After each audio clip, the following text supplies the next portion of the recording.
হে ভগবত ভক্তমণ্ডলী, আমি মায়েদের কাছে একটু আবেদন করব, অনুরোধ করব, আপনারা যদি একটু সামনে এসে বসেন চেয়ারগুলো ছেড়ে দিয়ে, আর একটু আমার ভালো লাগে, কারণ সামনেটা একদমই ফাঁকা লাগছে। একটু সবাই যদি দয়া করে কৃপা করে যদি নিজ সন্তান মনে করে যদি একটু সামনে এসে বসেন তাহলে খুব ভালো হয়। কারণ ভক্ত আর ভগবানের লীলা, তো ভক্ত যদি না থাকে ভগবানের কথা ভগবানের লীলা বলাটা যেন কেমন কেমন উড়ো উড়ো হয়ে যায়, ঠিক মন বসে না, কষ্ট। তাই ভক্ত যদি না থাকে খুবই দুঃখ লাগে, দুঃখ হয়, কষ্ট হয়। অনুরোধ করছি আপনারা একটু সামনে সামনে এসে বসুন যারা এসেছেন। হে ভগবত ভক্তমণ্ডলী, সর্বপ্রথম আমার গৌরীয় গগনের আমার পরম আরাধ্যতম গুরুবর্গের চরণে আমার অনন্ত করি প্রণাম নমস্কার দণ্ডবাদ জ্ঞাপন করছি। অতঃপর বাগবাজার তথা সরস্বতী গৌরীয় মঠের বর্তমান আচার্য গুরুদেব এবং আমারও গুরুদেব ওং বিষ্ণুপাদ পরমহংস অষ্টোত্তর শত শ্রী শ্রীমৎ ভক্তি সুন্দর সন্ন্যাসী গোস্বামী মহারাজের আতুল চরণে আমার অনন্ত কোটি প্রণাম নমস্কার দণ্ডবাদ জানাই। অতঃপর আমার কীর্তনের গুরুদেব নিরঞ্জন হালদার মহাশয়, তার চরণে আমার কোটি কোটি প্রণাম নমস্কার দণ্ডবাদ। অতঃপর এই মহতি হরিবাসর, এই হরিবাসরে উপস্থিত সাধু গুরু বৈষ্ণব চরণে আমার কোটি কোটি প্রণাম নমস্কার দণ্ডবাদ। এবং আমার আদ্যাশক্তি মহামায়ার অংশভূতা জননীগণ, আমার মায়েরা, আমার বাবারা যারা আছেন সবার চরণে আমার অনন্ত কোটি প্রণাম নমস্কার দণ্ডবাদ। এবং সর্বোপরি এই জয়তলা গ্রামে বাসিন্দাদের চরণে, ভক্তবৃন্দের চরণে এবং এই হরিবাসর কমিটির চরণে আমি কোটি কোটি প্রণাম নমস্কার জানাই। কারণ এই হরিবাসর পরিচালনা করা প্রচুর ব্যয় সাপেক্ষ এবং কষ্টসাধ্য বটে। তাই যারা সেই ভগবানের নাম প্রচারের জন্য এমন সুন্দর একটা ব্যবস্থাপনা তৈরি করেছেন তাদের চরণে প্রণাম না জানিয়ে থাকতে পারা যায় না। তাই তাদের চরণে আমার কোটি কোটি প্রণাম নমস্কার দণ্ডবাদ জানাচ্ছি।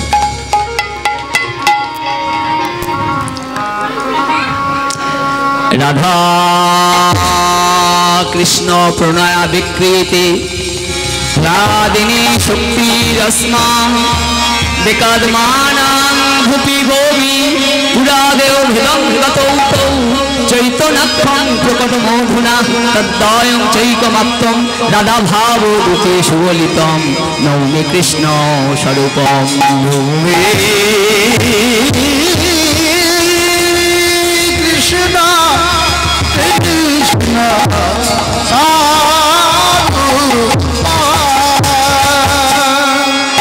লক্ষঞ্চ চতুর্বেদ দ্বিলক্ষঞ্চ ধর্মশাস্ত্র ত্রিলক্ষঞ্চ ভেষজবত্তা চতুর্লক্ষ আগম নব ব্যাকরণ আনিচ অষ্টাদশ পুরাণ ভারত গীতা ভাণ্ডচ্চ দধি ভাণ্ডচ্চ রেবচ শরৎ শরং মৃদং প্রাপ্তং রাধা কৃষ্ণ চতুরক্ষরং গোকটি গ্রহণে খগসু প্রয়াগ গঙ্গামু কল্পবাস যজ্ঞ জূতং সুবর্ণ সুমেরু দান তথাপি গোবিন্দ নাম স্বদেশং নো শতাংশই একাংশ কস্তুরী তিলকং ললাট পটলে বক্ষস্থলে কৌস্তম্ভং নাসাগ্রে গজমুক্তিকম করতলে বেণু করে কঙ্কণং সর্বাঙ্গে হরিশ্চন্দনং সুললিত কণ্ঠে চ মুক্তাবলীম গোপস্ত্রী পরিবেষ্টিতং বিজয়তে গোপাল চূড়ামণি অবনবা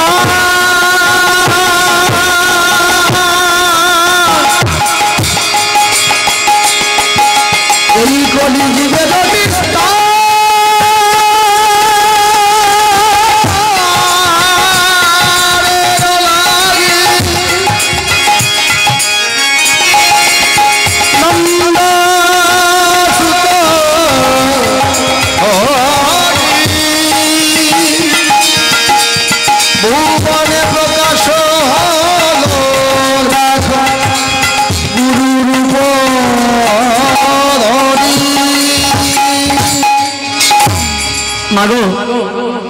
বর্তমানে এই কলিযুগে সেই দুই দেহ বা দুই তত্ত্ব এক হয়ে অন্তরে কৃষ্ণ বাহিরে রাধা ভাব কান্তি অবলম্বন করে শ্রীকৃষ্ণ চৈতন্য মহাপ্রভু রূপে তিনি এই ধরাধামে অবতীর্ণ হয়েছে। সেই চৈতন্য স্বরূপ কলিযুগ অবতার ভগবান গৌর সুন্দরকে আমি সশ্রদ্ধ প্রণাম জানাই। মহাপ্রভু দাপর লীলা শেষ করে ভগবান কৃষ্ণচন্দ্র তিনি আবার এই ধরাধামে আসার জন্য চিন্তা ভাবনা করলেন। কারণ তিনি রাধারানীকে কথা দিয়েছিলেন, রাধে দাপর যুগে এত লীলা করলাম, কিন্তু তিনটি প্রশ্ন আমার হৃদয়ের মধ্যে দানা বেঁধে দাঁড়িয়েছে, তিনটি প্রশ্নের উত্তর আমি খুঁজে পাইনি, তাই আমি আবার কলিযুগে অবতীর্ণ হব। রাধারানীকে কথা দিয়েছিলেন, কারণ রাধারানীর মতো ভালোবাসা, রাধারানীর মতো প্রেম, রাধারানীর মতো ভক্তি আর এই অনন্তকোটি ব্রহ্মাণ্ডের মধ্যে আর কারোর নাই। তাই ভগবান রাধারানীকে কথা দিয়েছিলেন, রাধে শুধু আমি কলিযুগে যাই না, আমি যুগে যুগে এই পৃথিবীতে অবতীর্ণ হই। আমি সত্যে এসেছিলাম, দাপরে এসেছিলাম, ত্রেতায় আমি এসেছি এবং আগামী কলিযুগেও আমি ধরাধামে অবতীর্ণ হব। গীতায় ভগবান অর্জুনকে কথা দিয়েছিলেন, শপথ করে বলেছিলেন, অর্জুন আমি কখন কখন ধরাধামে যাই জানো? আমি সব সময় ধরাধামে যাই না, যায় কারা? আমার অবতাররা যায়, আমার অংশ বিশেষ যে অবতার, সেই অবতারদের আমি পাঠাই, কিন্তু আমি সশরীরে সর্বদাই যাই না। আমার প্রয়োজন অনুভব যেদিন আমি করব, সেই দিন আমি ওই গোলক বৈকুণ্ঠ থেকে আমি ধরাধামে অবতীর্ণ হই। কখন হই জানো? জানো অর্জুন কখন হই? যদা যদা হি ধর্মস্য গ্লানির্ভবতি ভারত অভ্যুত্থানাৎ ধর্মস্য তদাত্মানাং সৃজম্যহং পরিত্রাণায় সাধুনাং বিনাশায় চ দুষ্কৃতাং ধর্ম সংস্থাপনার্থায় সম্ভবামি যুগে যুগে।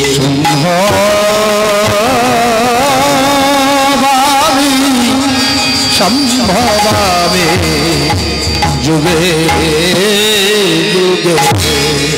তাই অর্জুন শোনো, আমি যুগে যুগে অবতীর্ণ হই। এই ধরাধামে যখন সাধুদের প্রাণ অষ্টাগত হয়ে যায়, এই পৃথিবী যখন পাপে পরিপূর্ণ হয়ে যায়, আমি সেই সময়ে সাধুদের রক্ষা করার জন্য আর এই পৃথিবীকে পাপ মুক্ত করার জন্য আমি এই ধরাধামে অবতীর্ণ হই। তাই ভগবান মনে মনে চিন্তা করলেন, সত্য গেল, পাপ ছিল এক, ত্রেতায় গেল, পাপ হলো দুই, দাপরে তিন ভাগ। সত্যতে পাপের কোনো ইয়ে ছিল না, পাপের কোনো লেশ ছিল না। সেটাই যুগে মাত্র এক ভাগ পাপ তৈরি হলো, দাপরে আরো একটু বাড়লো, কিন্তু কলির মানুষ পাপে পরিপূর্ণ হয়ে যাবে। কলিযুগে এমন কোনো পাপ, এমন কোনো অপরাধ নাই যে কলিযুগে সংগঠিত হবে না। কলিযুগে এমন কোনো অধর্ম নাই, এমন কোনো রাহাজানি নাই, এমন কোনো চিটিংবাজি নাই যা কলিযুগে হবে না।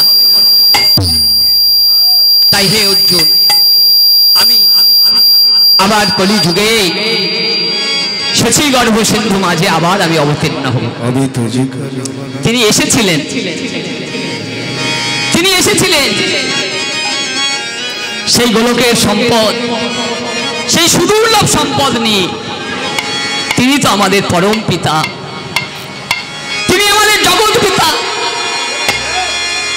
সেই পিতা যখন এই ধরাধামে এলেন, আমাদের জন্য অমৃত নিয়ে এসেছিলেন, শুধু হাতে আসেননি।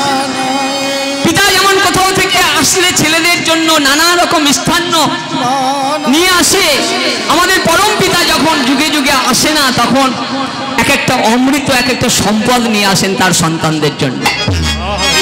কারণ এই অনন্তকোটি ব্রহ্মাণ্ডের মধ্যে যত জীব আছে একমাত্র সৃষ্টিকর্তা তিনি।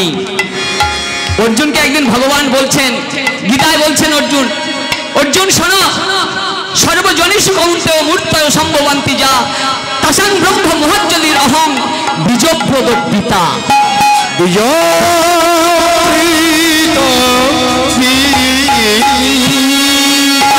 শোনো অর্জুন, এই অনন্ত কোটি ব্রহ্মাণ্ডের মধ্যে যত মাতৃগর্ভ আছে সর্বগর্ভে বীজ প্রদানকারী পিতা হলাম আমি, ভগবান শ্রীকৃষ্ণ। তাই তিনি আমাদের পরম পিতা, তিনি জগতের পিতা, তিনি অনন্ত কোটি ব্রহ্মাণ্ডের পিতা, তার উপরে আর কেহ নাই। জগতের পিতা কৃষ্ণ জেনা ভজে বাপ, পিতৃদ্রোহী পাতকীর জন্ম জন্ম তাপ। সেই মহাপ্রভু কি আনলেন আমাদের জন্য গোলক বৈকুণ্ঠ থেকে? বলছেন গোলকে সেই অমৃত ভান্ডার থেকে সুদুর্লভ সম্পদ আমাদের জন্য নিয়ে এসেছেন। কি বললেন? চৈতন্য চরিতামৃতে বললেন, অনর্পিতং চরিং চিরাত করুণা বতীর্ণ কলরু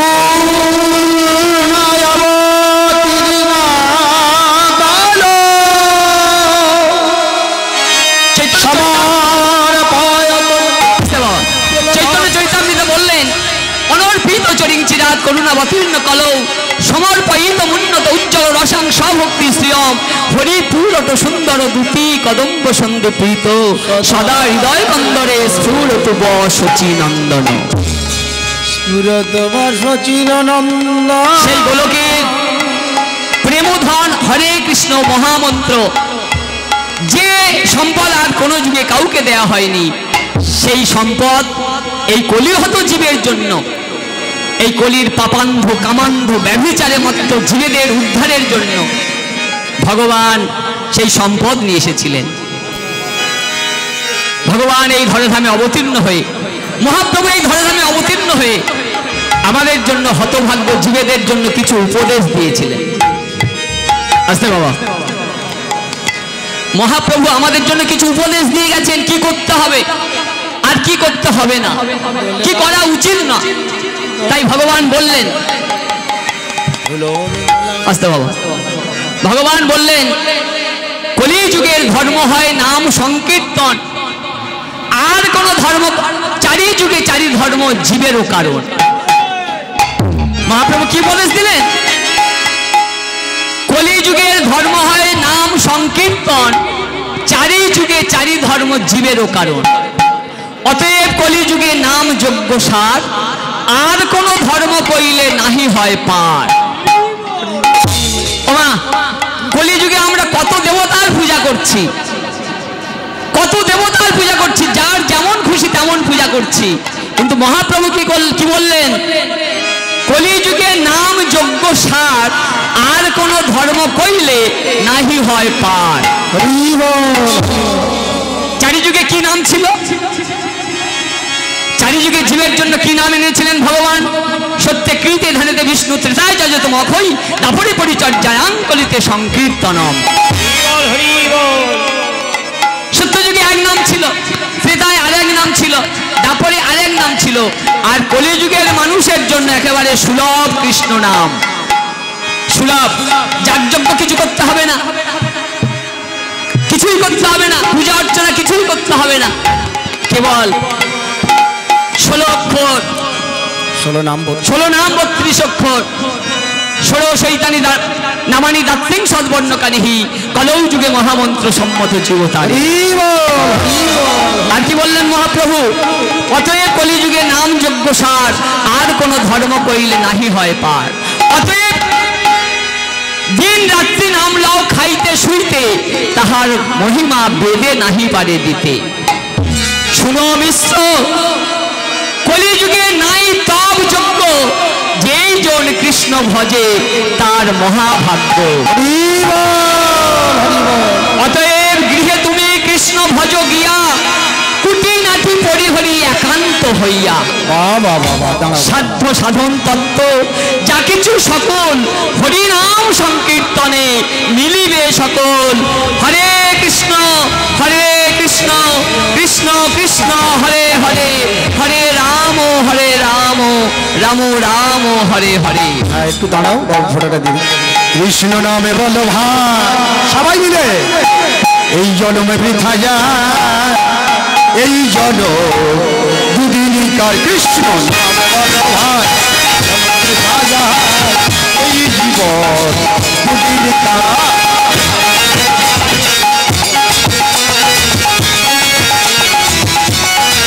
কৃষ্ণ নামে বলো ভাই, জন্ম বৃথা যায়, এই জীবন দুদিনকার।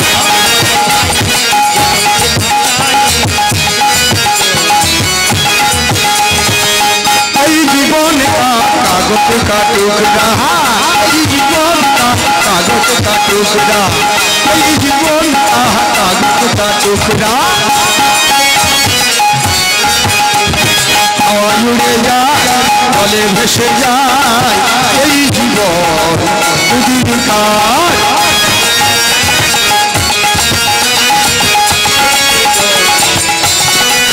কৃষ্ণ নামে বলো ভাই, জন্ম বৃথা যায়, এই জীবন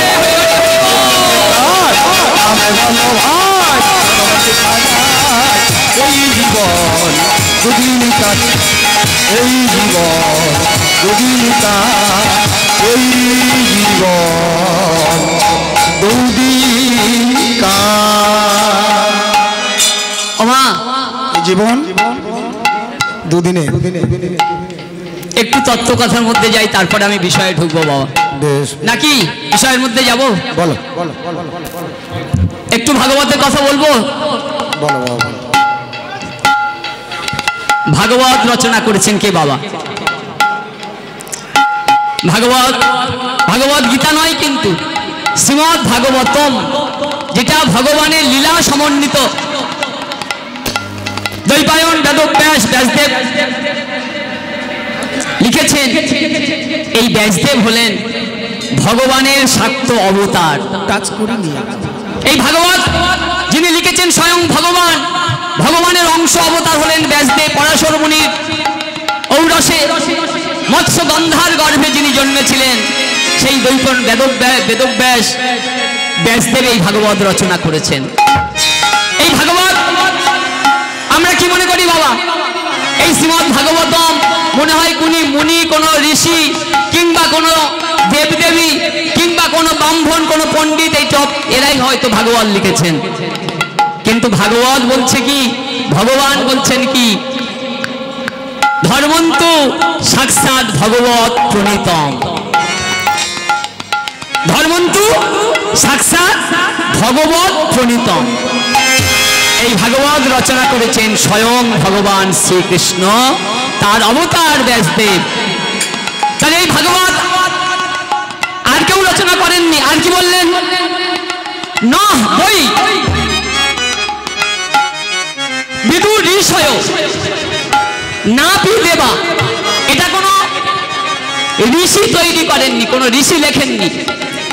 ন বই বিদুর ঋষয় না পি দেবা, কোনো দেবতাই ভাগবত লেখেননি। মানুষ তো দূরের কথা, কোনো দেবতা লেখেননি। ন সিদ্ধ মুখ্যা অসুরা মনুষ্যা, কোনো অসুরে লেখেনি, কোনো মানুষে লেখেনি, কোনো সিদ্ধ পুরুষে লেখেনি। কুত ন চারণাদয়, কোন বিদ্বান পণ্ডিত ব্যক্তি এই ভাগবত রচনা করেননি। তাই ভাগবত রচনা করেছেন কে? ব্যাসদেব বললেন ধর্মন্ত সাক্ষাৎ ভগবত প্রণীতম। সেই ভাগবতকে আমরা অস্বীকার করতে পারবো বাবা? সেই ভাগবত তো আমাদের প্রাণ, ভগবানের প্রাণ ভাগবত। আর আমরা যারা হিন্দুর গর্ভে জন্মেছি, এই ভাগবত তো আমাদের প্রাণ অপেক্ষা প্রিয়। সেই ভাগবতে বলছে কলির মানুষ আমরা। ভাগবতের আরেকটা শ্লোক আমি অধ্যায় বলে, আসার যাওয়া সার হবে, প্রকৃত তত্ত্ব কথা জানতে হবে। ভগবান কৃষ্ণচন্দ্র অর্জুনকে বললেন, হে অর্জুন, অশ্রদ্ধ ধানা পুরুষা ধর্ম শস্য পরন্তপ অপ্রাপ্যমাং নিবর্তন্তে মৃত্যু সংসার বর্তনে। ভগবানের প্রতি যাদের ভক্তি নাই, ভগবানের প্রতি যাদের শ্রদ্ধা নাই, গুরু বৈষ্ণবের প্রতি যাদের শ্রদ্ধা নাই, তাদের এই জন্ম মৃত্যুর সংসারে বারে বারে এই জরাগ্রস্ত ব্যাধিগ্রস্ত সংসারে তাদের বারে বারে আসতে হবে। কখনো মনুষ্য জন্ম, কখনো পশু জন্ম, কখনো কৃমিকীট জন্ম, কখনো বৃক্ষ জন্ম, কখনো কৃমিকীট জন্ম। 80 লক্ষ জনই ভ্রমণ করতে করতে এই মনুষ্য জন্ম পেয়েছি। তাই বলছে এটা সুদুর্লভ মনুষ্য জন্ম, সহজে লাভ করতে পারিনি। আর সেই মনুষ্য জন্ম, শ্রেষ্ঠ জন্ম পেয়ে হেলায় যদি আমরা হারাই, তার খেসারত দিতে হবে আমাদের। ছেড়ে কথা বলবে না ভগবান, কারণ আমার যা কিছু দিয়েছেন তিনি দিয়েছেন, তার ইচ্ছায় আমি পেয়েছি। আর তার সঙ্গে যদি আমি বেঈমানি করি, তাহলে আমাকে কি করবে ভগবান? তেজ্য পুত্র করে দেবে। যাও, তোমাকে আমি 2 পা দিয়েছিলাম, 2 হাত দিয়েছিলাম কৃষ্ণ ভজন করার জন্য, ভগবানকে ভজন সাধন করার জন্য। তুমি তা করলে না। তোমাকে আর 2 পা 2 হাত দিলাম না, ওটা 4 পা করে দিলাম। সেদিন কোথায় যাবেন? হ্যাঁ, করো না কো চালাকি, পরে বুঝবে জ্বালা কি। কর্মফল কাউকে তো ছাড়ে না, কর্মফল কাউকে ছাড়ে না বাবা। ছায়ার মতো আমাদের সঙ্গে সঙ্গে যাবে।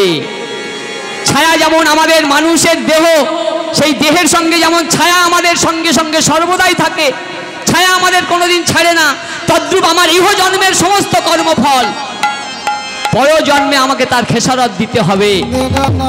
চৈতন্য ভাগবত খুলে দেখুন, সে কথা বলেছে। চৈতন্য ভাগবতে কি বলেছে? বৃন্দাবন দাস ঠাকুর, তিনি কে?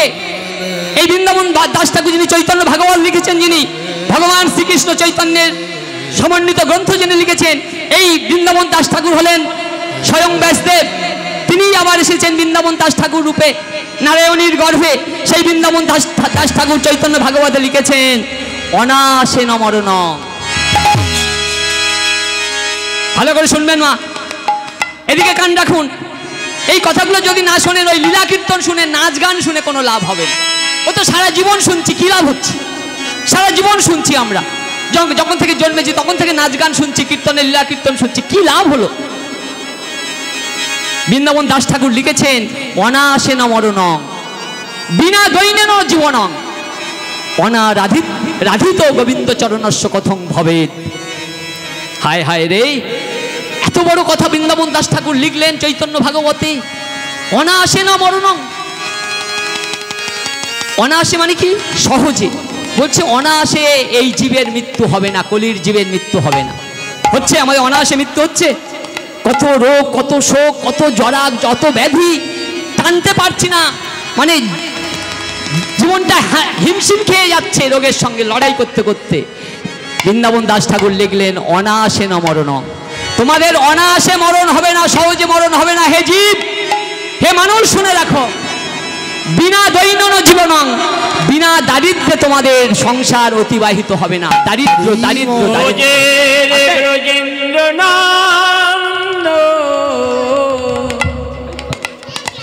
কৃষ্ণ শয়ন ভগবান। হরি হরি বল, হরি হরি বল, হরি হরি বল। রোজে রোজেন্দ্র নন্দ কৃষ্ণ শয়ন ভগবান।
কৃষ্ণ স্বয়ং ভগবান। তাহলে কৃষ্ণ ভজন সাধন ছাড়া বাবা এই মনুষ্য জনম বৃথা বৃথা বৃথা। তাই সেই গৌর সুন্দর, সেই ভগবান অনাদিরাদি গোবিন্দ তিনি আবার কলিযুগে আসলেন। কলিযুগে এসে মহাপ্রভু তখন কোথায় আছেন? মহাপ্রভু আছেন তখন নবদ্বীপ ত্যাগ করে সন্ন্যাস ধর্ম নিয়েছেন মহাপ্রভু। সন্ন্যাস গ্রহণ করে সচী মাতাকে কাঁদিয়ে, বিষ্ণুপ্রিয়াকে কাঁদিয়ে, বিষ্ণুপ্রিয়াকে কাঁদিয়ে তিনি চলে গেলেন কোথায়? পুরীধামে গম্ভীরার মধ্যে কৃষ্ণ ভজন সাধন করছেন। তিনি তো ভক্ত হয়ে এসেছিলেন, তিন যুগে তিনি ভগবান ছিলেন, আর কলিতে তিনি এসেছিলেন ভক্ত রূপে। ভক্ত কেন কাঁদে ভগবানের জন্য? সেই রস আস্বাদন করার জন্য ভগবান অনাদিরাদি গোবিন্দ কলিযুগে এসেছিলেন। ভক্ত গৌর ভক্ত রূপে তিনি জন্মগ্রহণ করেছেন। তো সেই মহাপ্রভু আজ নীলাচলে জগন্নাথ ধামে গম্ভীরায় মধ্যে বসে ভক্তগণকে ডেকে ডেকে বলছেন, ও স্বরূপ দামোদর, ও রায় রামানন্দ, সেবক গোবিন্দ, ও গদাধর, আমার মনে না আজ একটা ভক্তের কথা মনে হয়েছে। ওমা, ভগবান গৌরের কার কথা মনে হয়েছে? এক ভক্তের কথা, যে কিনা অতি নিজ জাতিতে জন্ম, কিন্তু ব্রাহ্মণের থেকেও বড় হয়েছে। আসতে বাবা, মহাপ্রভু বলছেন যে আমার মনে একটা ভক্তের কথা জাগ্রত হয়েছে। ত্রেতা যুগের এক ভক্ত, ত্রেতা যুগের ভক্ত। কখন কথা হচ্ছে? কলিতে কথা হচ্ছে। কলিতে ওই পার্শ্বদবৃন্দের সঙ্গে কথা হচ্ছে, গম্ভীরার মধ্যে ভক্ত সঙ্গ করে কথা হচ্ছে। যে আমার মনে একটা ভক্তের কথা জাগ্রত হয়েছে, যে কিনা নিচ জাতিতে জন্ম, কিন্তু ব্রাহ্মণের থেকেও বড় হলো। আমরা অনেকে জাত জাত নিয়ে কথা বলি না, ও ছোট জাত, ও নিচু জাত, কি বলি কিনা বাবা? যারা তো ব্রাহ্মণ তারা তো অনেক, তাদের কথা আমরা শুনেছি, যুগে যুগে তাদের কথা শুনেছি। তারা ওই ক্ষত্রিয় বৈশ্য শূদ্রদের কিভাবে তারা দেখতো, নিচু জাত হলে তাদের তো কোনো অধিকারই থাকতো না। তো এইরকম এক ভক্তের কথা ভগবান গৌর সুন্দর ওই ভক্ত সঙ্গে আলোচনা করছেন। কিন্তু ভগবান কি বললেন? কুলসদ্বদ্গতির নাস্তিং কুল নৈবচ ভারত, যত্র যত্র ক্রিয়াশ্রেষ্ঠ তত্রস্তত্র কুলোত্তম। যত্র যত্র ক্রিয়াশ্রেষ্ঠ, ভালো করে শুনবেন বাবা। বলছে কুলের কোনো গতি নাই। কুল মানে কি? বংশ। তুমি যে বংশেই জন্মগ্রহণ করো না কেন, ওই বংশের কোনো উদ্ধার হবে না। তুমি যত বড় বংশে জন্মগ্রহণ করো না কেন, কুলের কোনো গতি নাই। কুলসদ্বদ্গতির নাস্তিং কুল নৈবচ ভারত, যত্র যত্র ক্রিয়াশ্রেষ্ঠ তত্রস্তত্র কুলোত্তম। বলছে যে কুলের শ্রেষ্ঠ কাজ করে, যার কর্ম শ্রেষ্ঠ, সে সেই বংশের উত্তম হয়। প্রহ্লাদের কথা আপনারা সবাই জানেন। কোন কুলে জন্মগ্রহণ করেছিলেন প্রহ্লাদ? দৈত্য কুলে জন্মগ্রহণ করেছিলেন। কিন্তু সেই প্রহ্লাদ হয়েছিল সত্যযুগের পরম বৈষ্ণব। তিনি মাতৃগর্ভ থেকে ভগবানের সাধন ভজন শুরু করেছিলেন। যখন কয়াদুর গর্ভে ছিলেন নারদ মুনির আশ্রমে, সেই দিন থেকে গর্ভ থেকে ভগবানের সাধন ভজন শুরু করেছিলেন। তাই দৈত্যকুলে জন্মগ্রহণ করেও প্রহ্লাদ হয়েছিলেন সত্যযুগের পরম বৈষ্ণব। সত্যযুগে দুজন মাত্র পরম বৈষ্ণব ছিলেন, প্রহ্লাদ আর একজন হলো ধ্রুব। ত্রেতায় পরম বৈষ্ণব কজন ছিলেন? ত্রেতায় কজন ছিলেন বাবা? একজন ছিলেন মাত্র পরম বৈষ্ণব, একজন। তিনি হলেন রাম ভক্ত হনুমানজি। চলে আসুন দাপরে। দাপরে কজন ছিল পরম বৈষ্ণব? সেখানেও বলছে একজন। কে ছিল সে? মুচির ছেলে। মুচির ছেলে জুতো সেলাই করতো হাটে বসে বসে, আর অনবরত কৃষ্ণ নাম, কৃষ্ণ ছাড়া আর কিছু জানতো না। নাম কি ছিল? রুইদাস মুচি। মুচির ছেলে। মুচি হয়ে সূচি হয় যদি কৃষ্ণ ভজে, আর সূচি হয়ে অসুচি হয় যদি কৃষ্ণ তজে। তাই মুচির ছেলে হয়েও দাপরে ছিলেন পরম বৈষ্ণব। আর কলিতে 3.5 জন বৈষ্ণব হলো। 3.5 জন আবার কি করে হয়? অর্ধেক মানুষ কাটা পড়বে নাকি? বলছে না না, তা নয়। মায়েদের তো আমরা অর্ধাঙ্গিনী মনে করি, তাই একজন পরম বৈষ্ণবী মা ছিলেন তার মধ্যে। কে কে ছিলেন? স্বরূপ দামোদর, রায় রামানন্দ, শিখি মাইতি আর ভগ্নী মাধবী দেবী। এই পরম বৈষ্ণব এরাই ছিলেন। তাহলে প্রহ্লাদ পরম পরম বৈষ্ণব ছিলেন সত্য যুগে। তো সেই প্রহ্লাদ কি করলেন?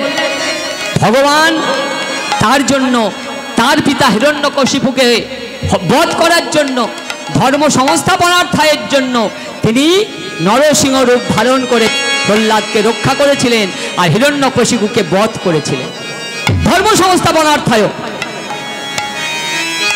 তাই বৈষ্ণব মহাজন কি বললেন? বৈষ্ণব মহাজন কি বললেন? দৈত্যকুলে জন্মে প্রহ্লাদ, ভুবনে রহিল যশ, ফটিক স্তম্ভ মধ্যে প্রকট নরহরি, প্রভু হইলেন তাহারি বশ। বলো বলো কি হবে বরণ গো, আমাদের কি হবে বরণ গো, আমাদের কি হবে বরণ গো। যেই কুলে তোমার জন্ম হোক না, যেই কুলে তোমার জন্ম হোক না, সার শুধু ভক্তি ওগো যেই কুলে মদে হবে না জন্ম, যেই কুলে মদে হবে না জন্ম, কেবলি ভক্তি কেবলে ভক্তি বলে কুলে কি গো বিন্দ মেলে, ওগো কুলে কি গো বৃন্দ মিলে, ওই ব্যাকুল হয়ে তারে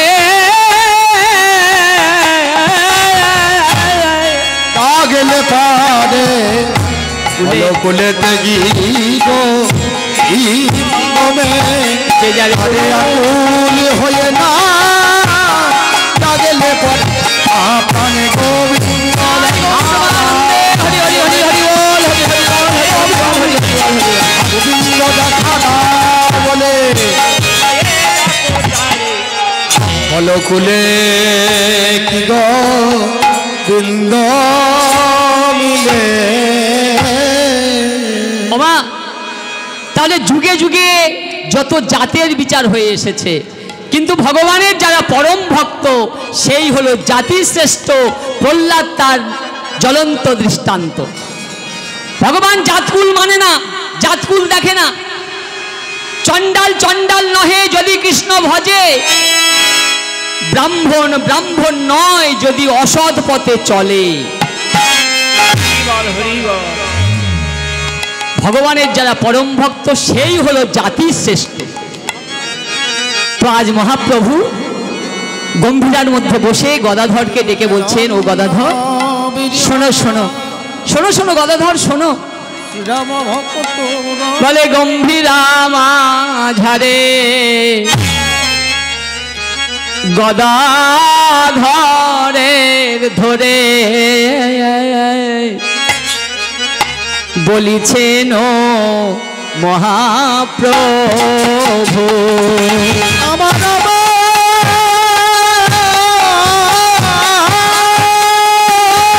হরি হরি বল।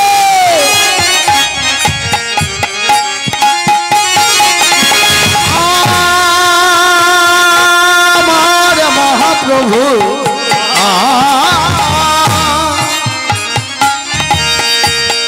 দেখো দেখো দেখো গম্ভীরায় বসিয়া, গম্ভীরাতে বসিয়া সাদা লইয়া কহিতেছেন মহাপ্রভু। বলে বলো গদাধর জুড়া করন্ত, ওহে গদাধর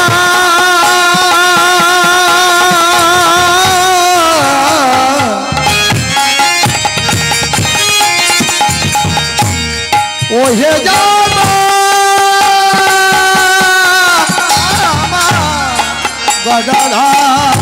বলে ওহে গদাধর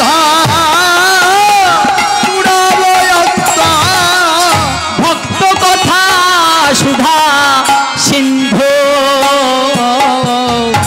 ভক্ত কথা কথা সুধা সিন্ধু। বলে ও হে গদাধর জুড়ে ভক্ত কথায় অমৃত সিন্ধু, ভক্ত কথায় অমৃত সিন্ধু। বলে বলো গদাধর আমায় বলো, বলে বলে গদাধর আমায় বলো, ওই ভক্ত কথা সুধা সিন্ধু। বলো বলো গদাধর আমায় বলো, ওই ভক্ত কথায় অমৃত সিন্ধু। বলো গদাধর আমায় বলো। গদাধর বলছে শুনবেন প্রভু, শুনবেন? তাহলে শুনুন প্রভু, ত্রেতা যুগে রাম অবতারে এক ভক্তের কথা আমি তোমায় শোনাবো। বলো বলো গদাধর বলো। গম্ভীরার মধ্যে মহাপ্রভু ভগবান মহাপ্রভুর সঙ্গে গদাধরের কথোপকথন হচ্ছে ভক্ত সম্বন্ধে। বলছে বলো গদাধর বলো, আমি শুনতে বড়ই ইচ্ছুক, তুমি তুমি দয়া করে বলো গদাধর। তাহলে শুনুন হে গৌর সুন্দর, তোমার কৃপা নিয়ে সেই ত্রেতা যুগে রাম অবতারে এক ভক্তের কথা আমি তোমায় শোনাচ্ছি। গুহক চণ্ডালের কন্যা, গুহক চণ্ডালের কন্যা, নাম তার শবরী। হরি বল হরি বল হরি বল। বলে শবরী নামেতে এক কন্যা ভক্তিমতী, ওই শবরী নামেতে এক কন্যা ভক্তিমতী। রামচন্দ্রের ভক্ত সেজে পরম সতী, রামচন্দ্রের ভক্ত সেজে পরম সতী। ওমা গুহক চণ্ডালের মেয়ে, গুহক চণ্ডালের মেয়ে নাম ছিল তার শবরী। ভগবান রাম ছাড়া কিছুই জানে না। ত্রেতা যুগের কাহিনী গো, এটা কলিযুগ, তার আগে চলে গেছে দাপর যুগ, তার আগের যুগের কাহিনী, ভক্তের কাহিনী। চাঁড়ালের মেয়ে ভগবানকে পেয়েছিল, ভগবানকে লাভ করেছিল। তো সেই গম্ভীরার মধ্যে ভগবানের শোনাচ্ছেন, মহাপ্রভুকে শোনাচ্ছেন।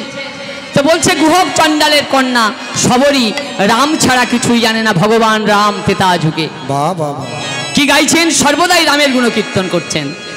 বলে জয় রাম জয় রাম জয় সীতারাম জয় সীতারাম। জয় রাম জয় রাম।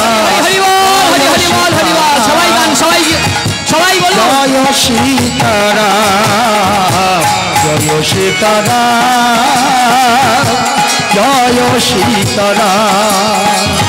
দশরথ নন্দন বাবা দশরথ নন্দন তুমি রাজা রাম। জয় রাম জয় রাম জয় সীতারাম। দশরথ নন্দন দশরথ নন্দন তুমি রাজা রাম। জয় রাম জয় রাম জয় সীতারাম জয় সীতারাম। আর কৌশল্য জীবন কৌশল্য জীবন তুমি প্রাণ রাম। জয় রাম জয় রাম জয় সীতারাম। কৌশল্য নন্দন কৌশল্য নন্দন জয় সীতারাম। জয় রাম জয় রাম জয় সীতারাম জয় সীতারাম জয় সীতারাম জয় সীতারাম জয় সীতারাম জয় সীতারাম রামায় রামচন্দ্রায় চন্দ্রায় রামভদ্রায় মেধসে মেধসে রঘুনাথায় নাথায় সীতায় পতয়ে নমো নমঃ। সীতা ওই পতয়ে সীতাপতি পতয়ে নমঃ। ওমা গুহক চণ্ডালের কন্যা শবরী, তার বয়স হয়েছে, তাই তার পিতা তার বিবাহের জন্য, তার বিয়ের জন্য একটা পাত্র জোগাড় করেছে। তার সাথে হবে শবরীর বিবাহ। কিন্তু শবরী দেখলেন তার পিতা তার বিবাহের জন্য 400 মেষ মহিষ ছাগ করে আয়োজন, তাদের রক্ত মাংস হবে মোর বিবাহ। শবরী মনে মনে ভাবলেন, হায় হায় রে, আমার বিবাহের জন্য 400 মেষ মহিষ ছাগের জীবন যাবে, এর দায় কে নেবে? এর দায় কে নেবে বাবা? ভাগবতে বলছে পিতৃশ্রাদ্ধতে যদি তুমি জীবন হত্যা করো, ভাগবতে বলছে পিতৃশ্রাদ্ধে যদি তুমি জীবন হত্যা করো, ওই আত্মীয় কুটুম্ব পরিজনদের জন্য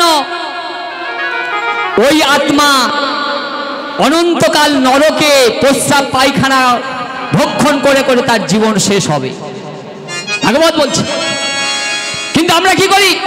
বাবা মা মারা গেলে মুরগি ছাড়া কথা নাই, জবাই ছাড়া কথা নাই, জীব হত্যা হতেই হবে।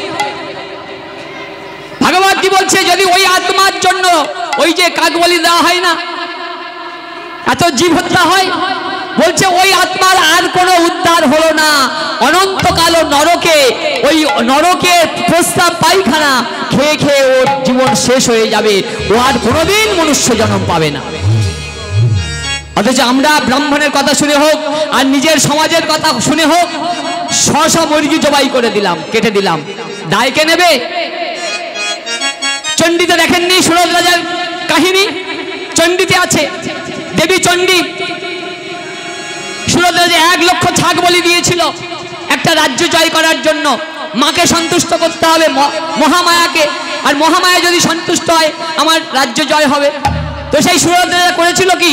1 লক্ষ ছাগ বলি দিয়েছিল মহামায়ার সামনে, ওই হাড়ি কাটে বলি দিয়েছিল।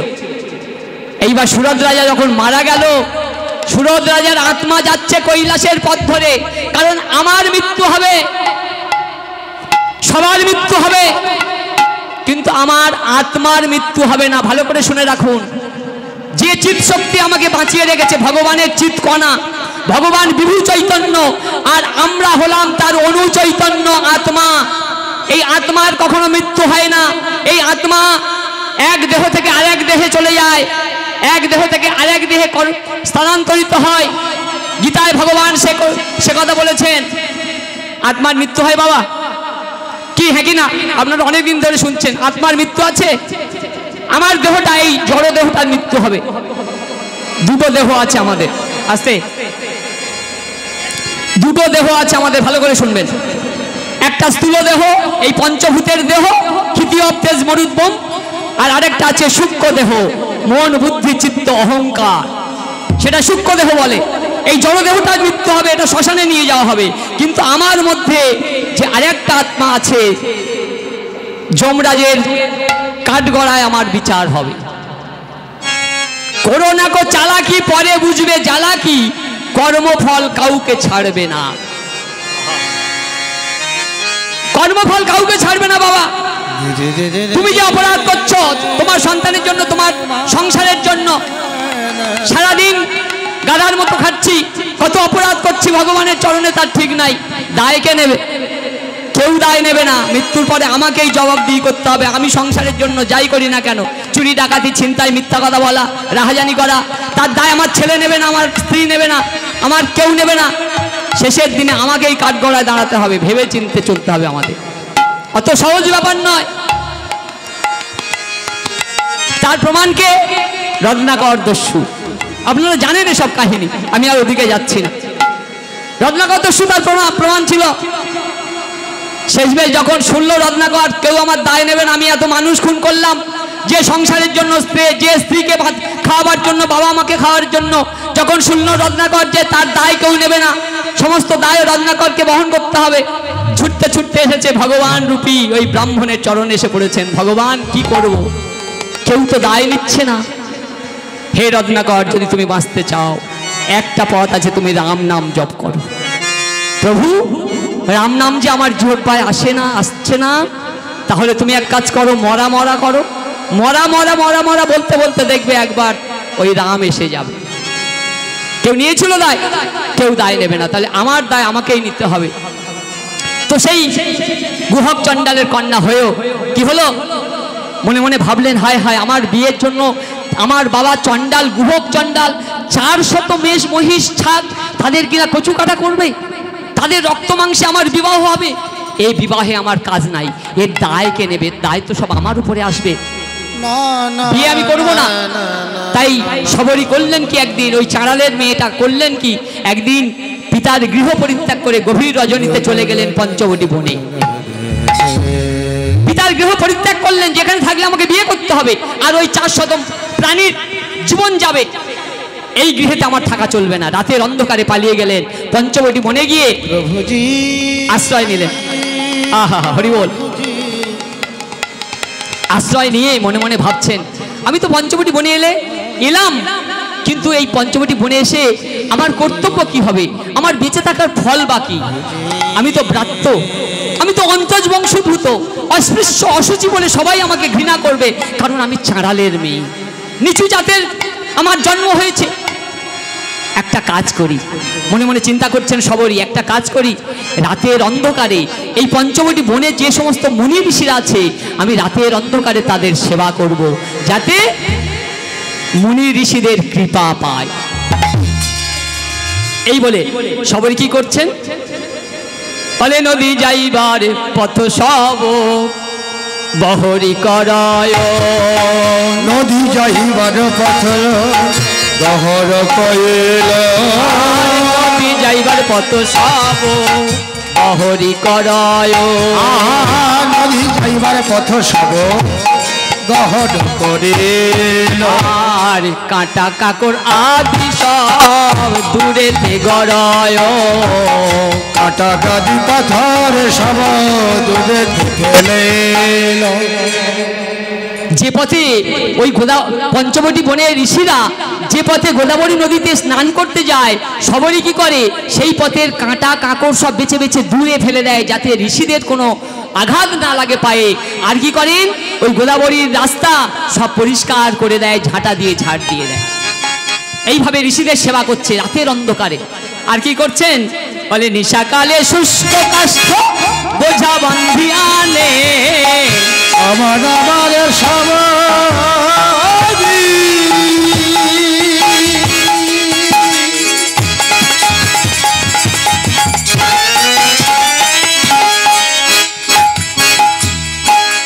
আমার সবারি সবারি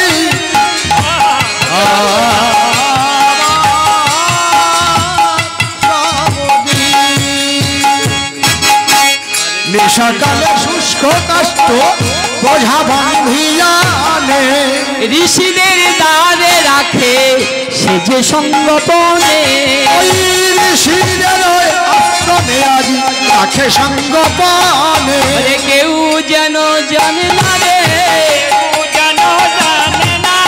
অতি গোপনে রেখে দেয়, কেউ যেন জানে না রে, অতি গোপনে রেখে যায়, কেউ যেন জানে না, আছে অপবিত্র হয়ে যাবে,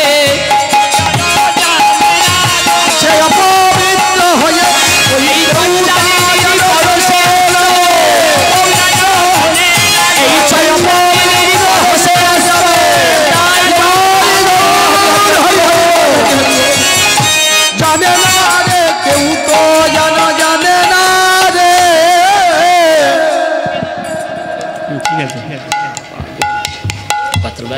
ওইটা মুখ দিয়ে বলবো। ওমা এইভাবে সবরই কি করছেন, রাতের অন্ধকারে গভীর নিশীথে ওই পঞ্চবটি বনে ঋষিদের সেবা করতে লাগলেন। একদিন ওই ব্রাহ্মণ ঋষিরা পরস্পরে বলা বলি করতে লাগলেন, আরে ভাই ব্যাপারটা কি? ব্রাহ্মণ ঋষিরা নিজেদের মধ্যে আলোচনা করছেন, সেই রাতের অন্ধকারে তো সেবা করছে, তাকে তো জানা দেখতে পাচ্ছে না ঋষিরা কিভাবে কাঠের বোঝা নিয়ে আসছে। বেশ বেশ বেশ বেশ। তাই পরস্পর বলা বলি করছেন, আরে ভাই ব্যাপারটা কি? কোনো ভৌতিক কাণ্ড নয় তো? আরে সকালবেলা উঠে দেখি কুটিরের সামনে, কুটিরের দাঁড়িয়ে শুকনো কাষ্ঠের বোঝা। আর একজন ব্রাহ্মণ বলছে, হ্যাঁ ভাই আমারও তাই মনে হয়। আরে প্রত্যহ ওই গোদাবরী নদীর জন্য, নদীতে স্নান করার যে রাস্তা প্রত্যহ পরিষ্কার করে কে, এটা আমাদের জানতে হবে। এইবার ব্রাহ্মণ ঋষিরা পরস্পরে আলোচনা করছে, বলছে কে এমন ভাবে আমাদের সেবা করছে, আমাদের এটা জানতে হবে। তোমরা এক কাজ করো, আজ সারা রাত পাহারা লাগাও, দেখো কে এমন ভাবে আমাদের সেবা করে। এই বলে ব্রাহ্মণ ঋষিরা করেছেন কি, সেদিন সবাই আশ্রমে চতুর্দিকে জেগে বসে আছে, চতুর্দিকে ব্রাহ্মণ ঋষিরা জেগে বসে আছে। ক্রমে গভীর রাত হয়ে গেল, গভীর রজনী, নীরব প্রকৃতি, নীরব